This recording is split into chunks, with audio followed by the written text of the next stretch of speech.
Hi, everyone. Today is Thursday. Actually, it's Tuesday. I'm going to rush the week. This is Carrie Sparks with Pioneer Title, and I'm here today with Brian Reeve from over at Reef Financial. Just want to bring you our weekly episode of Ask the Underwriter, and I have a very experienced, knowledgeable one here. It's already been a kind of an interesting day for me. Just want to share a little bit about it. Today was the luncheon. It was a virtual luncheon for the 2020 Chandler Women of the Year, which I am one of the recipients of, and quite an honor, and acknowledging some of the work that I've done both in Arizona as well as in Minnesota, being involved in organizations like Spare Key out of the Twin Cities, the Hearth Foundation down in Tucson, and also my involvement with the Starbright Foundation and Salvation Army here in town. And so it was interesting because they wanted to know how I made the transition from my law enforcement background into title insurance. And I think I kind of surprised the moderator because I never really left anything in law enforcement. I still work in with Starbright in training up to the FBI levels on the very dark topic of human trafficking. So I have an event this Friday. It's a private event, but it's something that people can register for. If they would like to get a hold of me, I'm happy to send them the Zoom link to register. But again, thank you for everybody out there that chooses to work with me, chooses to work with my my escrow officers, my teams. We just really thank you, especially through this COVID-19 time in our world. But I'm here today with Brian Reeve. Brian, can you read off your licensing information, please, and tell us a little bit about yourself? That's awesome accomplishments, Carrie. My NMLS license number is 694300. Our plan was to talk about investor programs and things like that, and then talk about second homes today. But Brian and I decided that we would scrap that because there's some changes in the refi market that are really pretty cool right now. So Brian's going to talk to that topic about the refinances, what you're seeing. I've heard stories of another refi surge coming through. Is there truth to that? Absolutely. We can talk a little bit about the second homes and investments, but we'll just talk a little bit about kind of what's happening with the current rate environment in the refinance market. Right now, the Fed kind of came in and bought some bonds at a low yield. So what we're going to see is we're going to start to see rates kind of come down a little bit. There is some weakness in the bond market right now. There's been a little bit of shifting, but we're seeing rates get to a really low point. I have to be careful as a loan officer when it comes to quoting rates because every single person is tailored different to each individual person. And for different compliance reasons and predatory lending, I can't necessarily quote a rate without a given scenario and discussing what an interest rate would be versus an APR. So, but I have seen some very interesting things. I have seen rates this week, even in the low twos right now. A lot of the rates that we're seeing right now is high twos, low threes. So every person is different. Every category is different. The best way to get a quote on that and an option on that and what your payments and what your interest rate would be better, what it would be best for you is to call and to get kind of a quote. But I am seeing rates right now break pretty much floor rates that we've seen in the past historically. Pretty much. Well, for you as a loan officer, this has to be almost like being on a roller coaster ride with that. Yeah, absolutely. We've seen some major rate changes in the last 30 to 60 days because of COVID, what's happening with forbearance, what's happening with liquidity in the secondary market, the Fed helping out with stimulus, buying mortgage-backed securities, and then also, Fed coming in buying, these bonds at low yields. So we're seeing substantial swings in the last, 30 to 60 days because of this, because the market's trying to respond on where we're going. But the good thing is we're starting to see stabilization, and we're starting to see things starting to flatten out a little bit and rates coming down and being more consistent. So that's a positive thing. So that's kind of a lot what's going on right now. But right now, a lot of people are refinancing right now because the rates are back down. I mean, this week, mortgage rates have been down pretty far. And everybody, 3 weeks ago, we're like, okay, refi's done because rates just went back up the other way. And then the whole thing with forbearance, what's that going to have? What kind of impact is this going to have on my credit? So now everybody's starting to kind of get the answers to those questions. So now investors in secondary market channels are starting to be able to align a little bit better with their pricing and be able to forecast where they're going. So that's making things a lot better for interest rates. Wow. It's been a wild ride here in housing, period, no matter which part of it is out there. I had some stats that I got from, I watched the Cromford report very closely, and the amount of showings that had gone and dipped way, way, way down during the month of, April, they are almost back up, if not surpassing where they were pre-COVID-19, which is kind of cool because right. the confidence in the market seems to be really rebounding.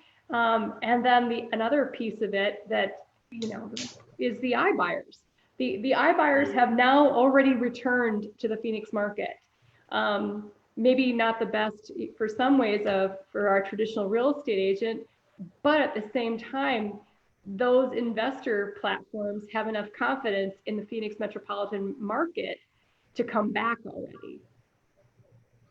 Yeah, it's interesting to see even the movement of the iBuyers because, 3.5 weeks ago, a lot of these iBuyers just, canceled the contracts. People were up to ready to close. And they're just like, hey, we're going to cancel your contract. We're not going to go through with this. I lost a couple transactions like that. So it's kind of interesting to see them shift now the other way where they're kind of back in the game, looking to buy and sell houses. So it's going to be interesting to see, how that follows through and where that goes. It's a constantly evolving market, isn't it? That it is. Crazy. But, I guess I've always been in one of the things I love about real estate and in my industry is that we are always evolving. But boy, the last 60, 90 days has been a crazy evolution.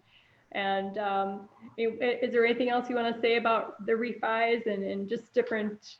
Right now, and right now, sometimes like with the market moving, sometimes a lot of people think that they have to basically make an application and lock in right when they need to do it. And when the market's fluid and it's running, that's not necessarily the case. A lot of times, people will call up and say, okay, what's the rate today? Well, the rate is tailored to each individual customer. Each individual customer has a different scenario. Each individual customer is going to get a different rate. You may have one customer that gets, they walk in and they're saying, hey, I got, 2.39. And then, they'll hear from their friend that they got 2.39. And a lot of times customers will think the same thing. Well, the most important thing is make that call, get your documentation together, have that conversation with your loan officer every other day or daily and just say, hey, look, our rate's to the point right now that we're ready to lock. I don't need to lock you if I take your loan application. If I take your loan application, I get you ready and I get all your documents together. But what I do need is those documents in order to move forward.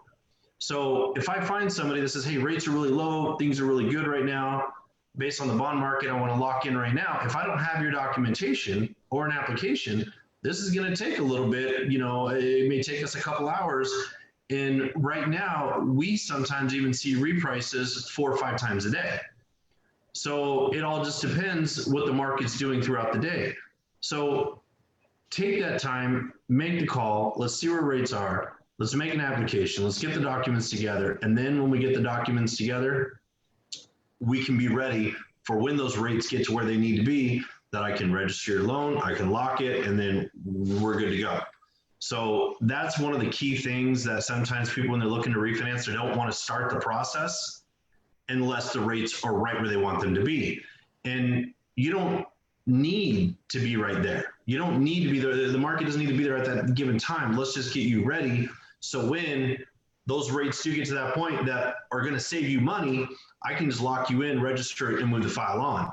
So that's one of the biggest misconceptions when somebody's refinancing, is because they feel like, I don't want to waste your time. If I'm not going to, take advantage of this and the rate's not low enough, what's the point of me making an application with you? And it's not a waste of time. It's getting you prepared and ready. So when we find that window of opportunity, we can lock you in, save you that money, and then and push it forward. Without that documentation, I can't do that. I just always thank you for your time, because I know how incredibly busy you are. I know you work with realtors, customers all over the state of Arizona. And so thanks for taking some time. I have a class coming up tomorrow that we're going to try to push out on Facebook Live, but I am not really sure if it will happen.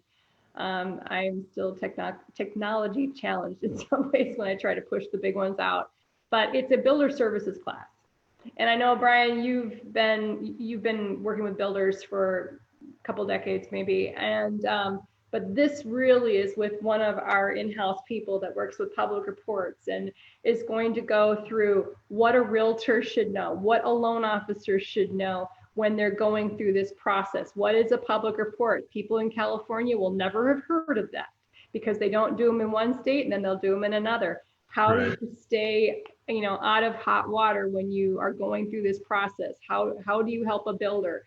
And so I'm really hoping that if anybody out there is seeing this and is interested in the class, then just, Facebook message me and I'm happy to get you the link again for that. I know we have got quite a few people that are in the class. And so it's obvious that there's some interest, because I know that our new construction here, at least in Phoenix, is on fire. On fire. Yeah, you listen to the national news and they're painting one picture, but here in this market, it seems that we just can't put them up, and there's not enough property on the market. Still, it's kind of a slim pickings things. I'm hearing stories of people showing up at doors, knocking on a door of a home that's not even for sale, saying, we'll buy your house for cash. I heard that story again this morning from one of my realtors. These are stories that get back to me, so I share them out. By the way, next week, I'm going to be starting to work with an afternoon every day. I'm going to try but talking with some of the realtors that are on the ground, that are right here, whether it's Chandler, whether it's Gilbert, Scottsdale, talk with some in outstate Arizona, Tucson, Flagstaff, and get the real facts of what's happening on the ground. What are these realtors really truly seeing for their marketplace? What's happening in there for investors coming back in? Our open houses happening, and really be able to provide that out to the people that watch the video. So I hope you're having a great day. I hope that this provided some value to you with your business, answered some questions. And of course, Brian, I really appreciate you, but can you give your phone number and your licensing information just one more time? I want to stay compliant. No, I don't blame you. So my NMLS license number is 694300, and my phone number is 602-741-4801, and I'll attach my business card to the meeting. Fantastic. And you're bilingual, aren't you? Little bit. You'll work your way through it, but your team will? Okay. All right. So everybody have a great day. I would not openly say that, no. All right. Well, have a great day. I'm Carrie Sparks with Pioneer Title, your Arizona title gal. Follow me on Facebook, LinkedIn, Instagram. I've got a YouTube channel too. So I'm out there to help you. So put me to work. I can reach at 602-715-5704. And again, thank you to all my customers that have been sticking with me and sticking through with Pioneer through this whole epidemic. And now that we're going to bounce out of it, because I know we're going to, and just have a great day. Take care, guys. All right. Have a great one. Thank you, Carrie.